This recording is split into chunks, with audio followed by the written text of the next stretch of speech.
auspicious day when the world celebrates Lord Ganesha, that form of divinity that overcomes obstacles. That's a universal aspect, isn't it? We're all faced with obstacles in our life from the time we were little, and we struggle for a way out. Can you share your perspective on what blessing means to you and how we can overcome obstacles in life? See, simply put, many times we are in a situation where we are totally helpless. Hmm. All what we could do, we have done, and yet there seems to be no solution out. Hmm. And a small prayer, a small blessing at that moment of time suddenly opens all the doors. Hmm. And blessings are powerful. Many times we have experienced this, and that is that moment of blessing.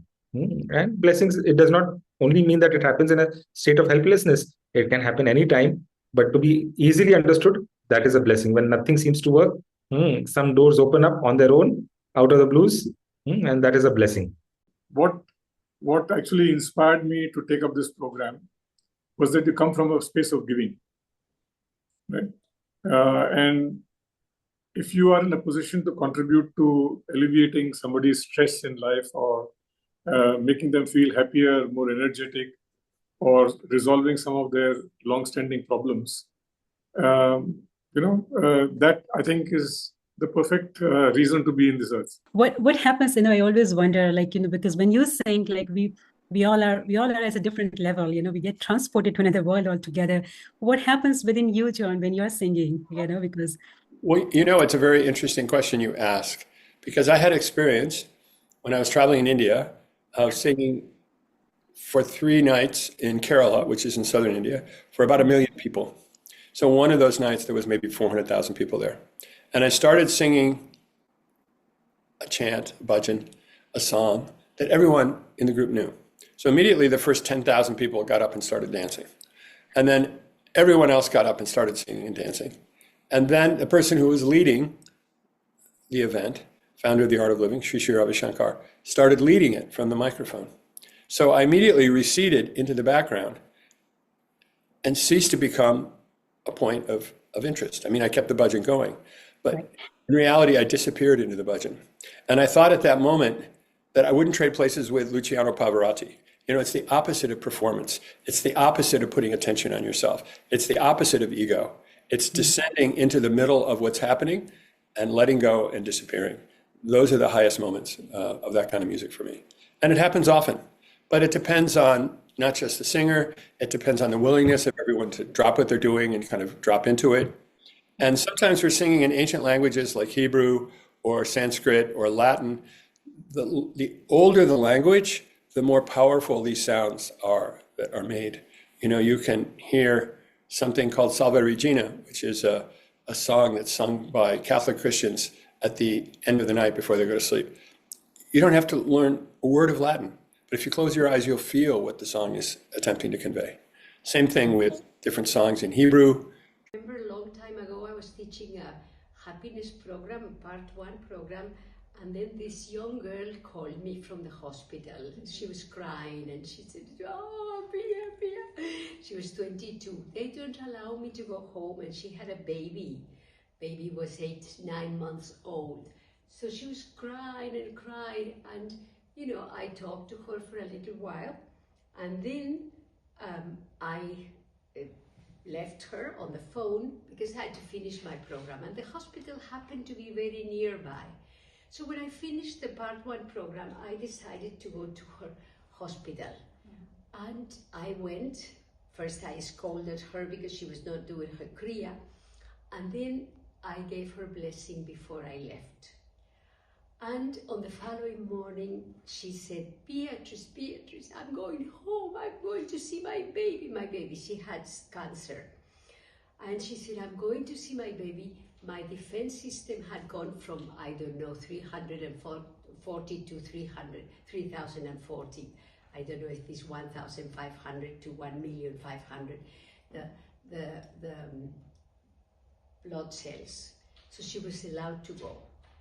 And that day, I had lunch with the director of the hospital because he had already taken the art of living program, and he wanted to continue giving the program to the rest of the doctors and nurses. And I said, have you heard about the girl? And she said, what girl? I said, the girl with cancer. And she said, oh yeah. He said, yeah, the whole hospital is talking about her. I said, well, we're going to have to start believing in these weird things, in these new agey things, in these strange things. And he said, absolutely. And then he said, oh, but also we had given her a new diet. And the diet in maybe 7 hours, evening time to morning time, impossible that it was the blessing. I don't know whatever happened to the girl because I lost contact, but that day was a beautiful day, an experience that I'll never forget. Again, You know, the nature of human consciousness has always been the ingrained ability to reach out. There is an innate inner strength, and yet at the same time, there is the willingness to take help. If humanity had not obtained a social outlook, the ability to get together and do things, we would not be living the civilization that we are here today. We would still be hunter-gatherers. We would be like the other species on this planet. So in that sense, there is an innate ability in humanity to help each other, to share our resources. And I think this is the basis of blessing. In fact, in cultures across the world, you will find there is the tendency to do two things. One, whatever we can achieve by ourselves, we put our effort and we achieve it. But what feels impossible, that's when a man asks for help. We either ask for help from our peers, from our seniors, from the universe. So this tendency of the consciousness to reach out is reciprocated by the universe.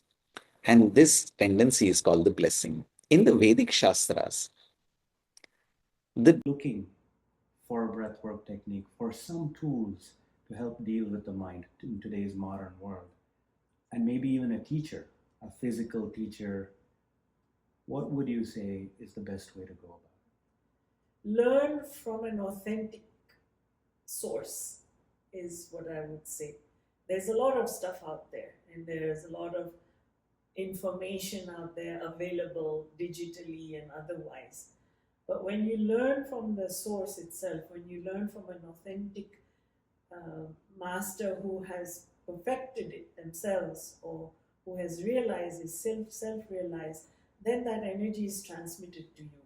It doesn't happen just through words or through the technique itself, but there's some energy behind that presence that conveys that benefit, or the solution or the answers, they come to you through that.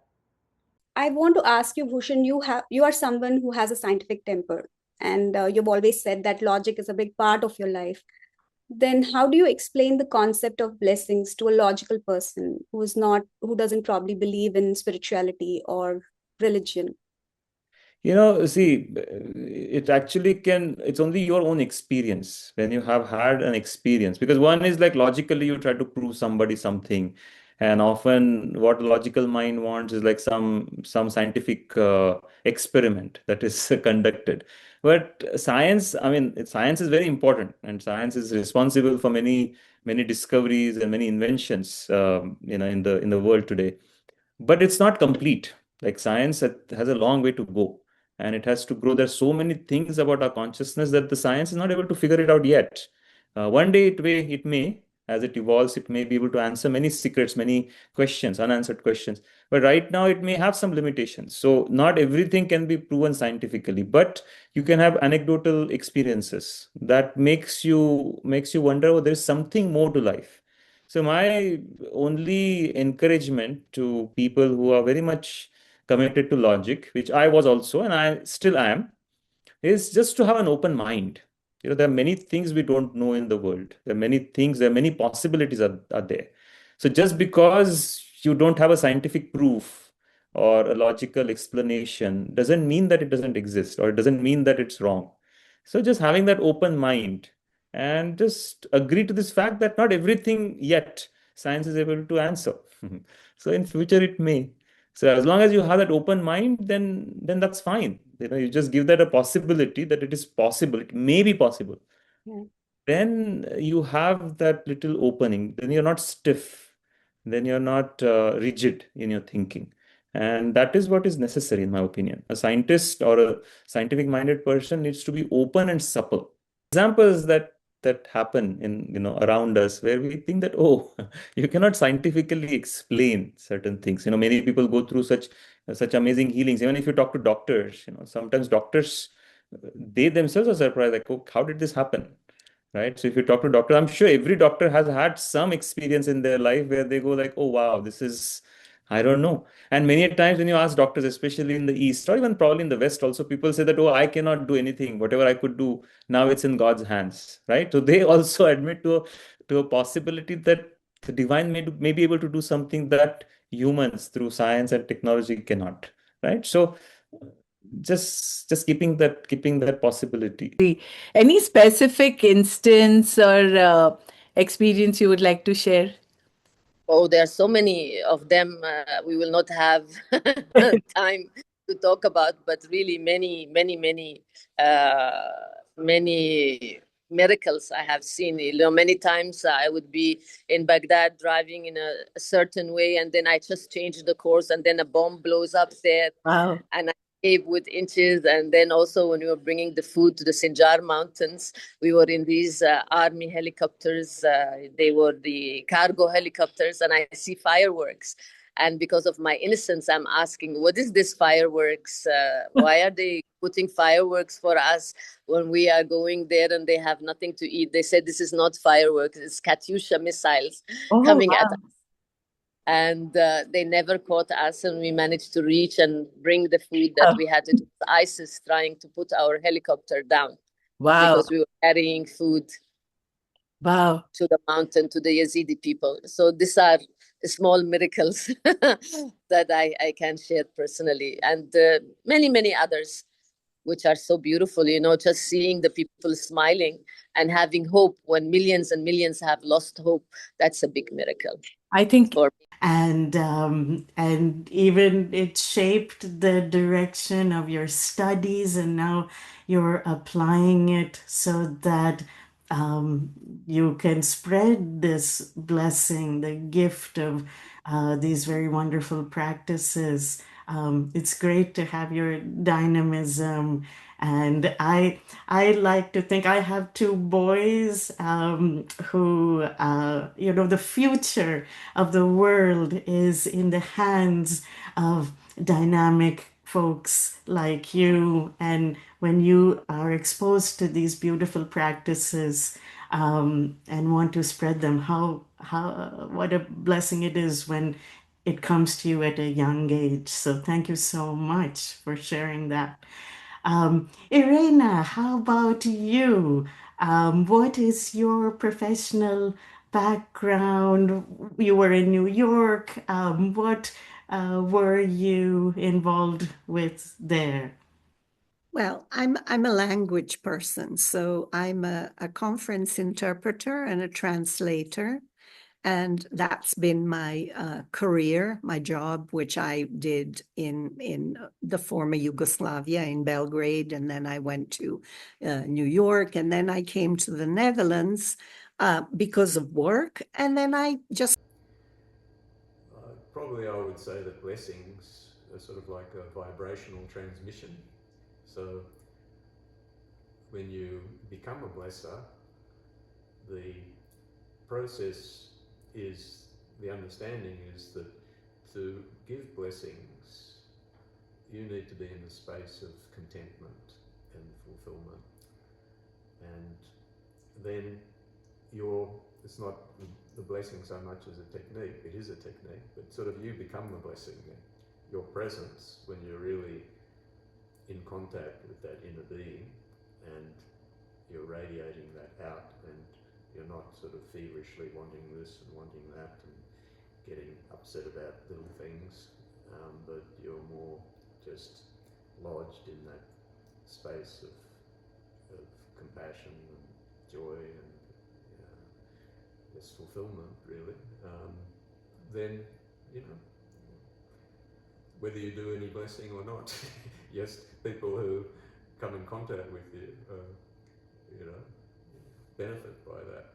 So I'm not saying I or any of the Art of Living people are sort of, you know, like Buddhas or whatever, but something has been awakened through this process, and so we're very fortunate, I think, to have that, you could say, grace bestowing agency, you know, to help us to really grow authentically. Amazing. How does it feel to conduct that course? It must be quite an experience. Yes, it is. Yes. So recently, Gurudev appointed me as a Blessings Course teacher. The first in Australia. Another pioneering move. White at night when I teach the happiness course or Art of Living courses, and black in the day. So it's a very difficult profession. It's a profession filled with conflict, with tension, many unflinching deadlines, and lots of people leave the profession for that. But I found that this practice gives me such a sense of peace, such a sense of calm, that even with the multiple overlapping deadlines, it gives you the strength to transcend them and handle them. Yeah. Life is so unpredictable. I think court is even more unpredictable. And it just gives you that sense of centeredness.